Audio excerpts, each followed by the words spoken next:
Did you think about your body and the changes, the magnifying glasses? And did you think about that? Did you think about the wrinkles? Did you think about, not that I see any. Well, thank you. You can't help it. I mean, you all of a sudden can't see the way you used to be able to see. It's amazing, isn't it? I mean, one day you're reading along, and then the next day you can't see what you could see before.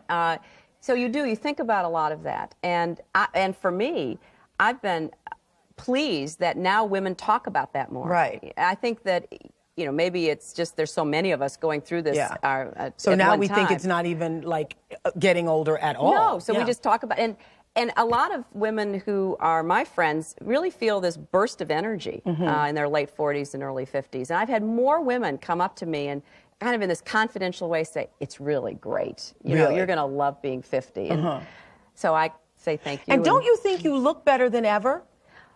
Well, some days I look okay. No, but really, I think you found your place. And I think the hair is just, it's there. Thank you. Thank you. It's there. I think we finally found a hairstyle? I think that's it.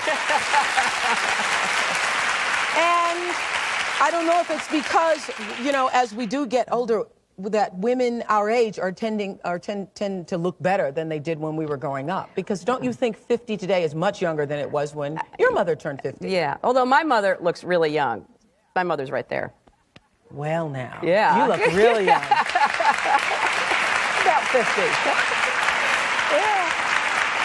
So, but you remember growing up when your teachers were like 35, they were like ancient? Ancient. Yeah. Ancient. But I think people had a sense of aging that is very different from what we have. There were certain rituals, almost passages that you went through, and women would just feel that they had to wear clothes and act in a way that looked older and kind of withdraw a little bit. Now I don't have that sense at all from my friends. Don't you think the best thing about it, I don't know, we haven't talked about this, but I think the best thing about getting older, especially when you have acquired, some success in your life, is that you can really begin to think about your calling, your passion, Absolutely. What your mission is in life. And that's one of our roles on the show, I think, and goals, is to get people wherever they are in their space and time right now to start thinking about the calling, why you're really here. That's exactly right. On the planet. Well, you and I have talked about that before, and it's one of the motivating forces in my life, but it's also a great way to live.